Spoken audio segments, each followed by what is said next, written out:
코미디 같은 일들이 지금 벌어지고 있습니다. 의대 교수, 의대생, 그리고 학부모 등이 의과대학 정원 2,000명을 내가 결정했다고 밝힌 조규홍 보건복지부 장관을 직권남용 혐의로 고발하기로 했다는 겁니다. 전국의과대학 교수 비상대책위원회, 전공의, 의대생 전공의 학부모단체 등은 오늘 오후 조 장관을 고위공직자 범죄수사처에 직권남용 중 권리행사 방해죄로 고발한다고 밝혔습니다. 이들이 문제를 삼은 것은 조 장관이 의과대학 정원 규모 2,000명을 대통령 허가 없이 독단적으로 결정했다고 밝힌 부분입니다. 조 장관은 지난달 26일 열린 국회 보건복지위원회 의료계 비상상황청문회에서 의대 정원 규모에 대해 2,000명은 내가 결정한 것이다. 지난 2월 6일 오후 2시 보건의료정책심의위원회에 2,000명을 회의 자료로 올리기 직전에 제가 단독으로 결정했고, 이때 비로소 용산 대통령실에 숫자를 보고했다는 취지로 증언한 바가 있습니다. 이에 의료계는 국무회의 심의를 거쳐야 할 국가 중요 정책을 대통령의 사전 제가도 받지 않은 채 장관이 결정한 후에 통보함으로써 그로 인해 국민생명권 위협 등 피해가 발생하였고, 대통령 역시 권리를 침해당한 피해자 중 하나로 볼 수 있다고 주장할 것이라고 합니다. 이 고발적 요지가 이렇다는 이야기입니다. 고발인들은 국무회의 규정 제3조 제3항에 따라 조 장관은 국무회의에서 중점 심의돼야 할 정원 정책에 대해 300명 정원안, 1000명 정원안 식으로 검토 의견들을 해당 의안에 분명히 밝혀 국무회의에 제출해야 했었다고 말했습니다. 참고로 헌법 제89조는 국무회의에 상정해야 할 항목을 17개로 규정했는데, 의과대학 정원 2,000명 정원은 국정의 기본계획과 정부의 일반 정책에 해당할 것 같습니다. 국정의 기본계획과 정부의 일반 정책에 해당하는 사안은 국무회의에 상정해가지고 심의를 거쳐서 통과가 되어야 된다는 이런 이야기입니다. 고발자들은 이어서 헌법, 정부조직법상 대통령의 사전 제각 권한을 침해한 것으로 윤석열 대통령을 패싱한 것이라면서 조 장관은 직권을 남용해 윤 대통령의 권한을 침해하는 등 직권남용 중의 권리행사 방해죄를 범했다고 지적할 것이라고 합니다. 그러면서 만약 조 장관이 결정한 것이 아니라면은 성명불상자가 결정했을 것이다. 예비적인 피의자로 성명불상자도 고소장에 적시했다고 합니다. 그런데 성명불상자는 누구인지 공수처 수사 과정에서 공개가 될 것이라고 했는데, 성명불상자는 아마도 윤석열 대통령을 지칭하는 것으로 보입니다. 제가 어제 방송을 해드렸습니다. 만약 이 엄청난 계획, 의료대란을 일으켜서 6.25 동란 이후에 국민의 생명이 인위적으로 사라지는 가장 큰 사태를 야기한 이 2,000명 정원 계획을 대통령이 모른 채 장관이 멋대로 결정해서 발표했다면은 윤석열 대통령이 당장 복지부 장관을 해임 또는 파면해야 되는 것 아닙니까? 지금 그렇게 하고 있지 않잖아요. 그런데 복지부 장관은 대통령이 일체 관여하지 않고 내가 결정해가지고 대통령에게 알렸다, 이렇게 주장을 하고 있다 이겁니다. 그러니까 이 의사들은 그렇다면은 이 경우에는 대통령이 패싱당했으니까 오히려 대통령이 피해자다. 대통령이 행사해야 할 권리를 장관이 멋대로 행사했다. 그래서 이건 직권남용이다. 권리 행사 방해죄다. 대통령의 권리 행사를 방해했다. 해가지고 지금 논리를 구성해가지고 고발하겠다고 합니다. 이거 보통 일이 아닙니다. 여러분 믿어지십니까? 윤석열 대통령이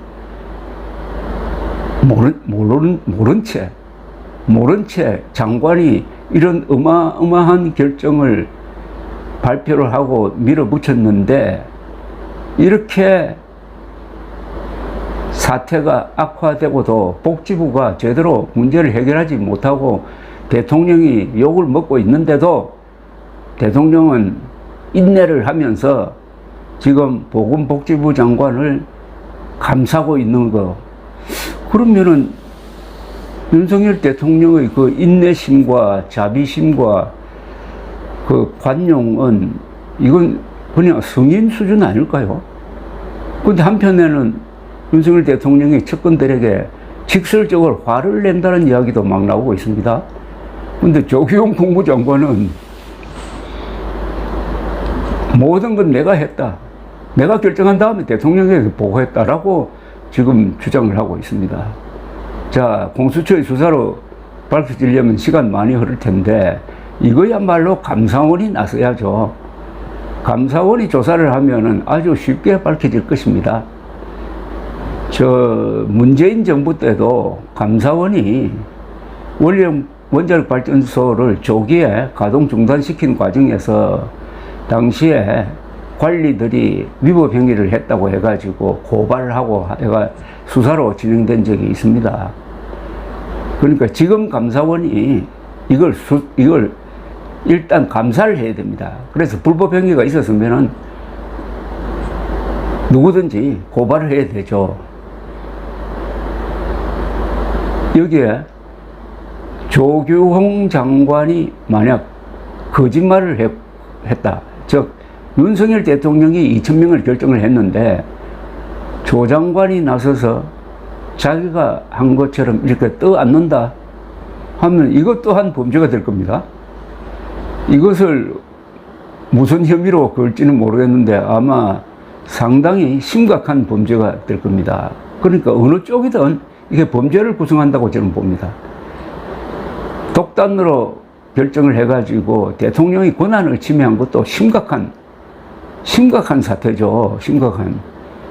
뭐 이런 국민의 생명과 관계되는 거니까 국방부 장관이 예컨대 단독으로 국군 통수권자 상무시해버리고 단독으로 북한 지역을 폭격하는 결정을 하고 이미 비행기가 출동을 해가지고 가는 도중에 대통령에게 전화를 해가지고 지금 폭격 10분 뒤에 이루어질 것입니다 라고 보고한 것하고 마찬가지 아닙니까? 어떤 점에서 마찬가지냐?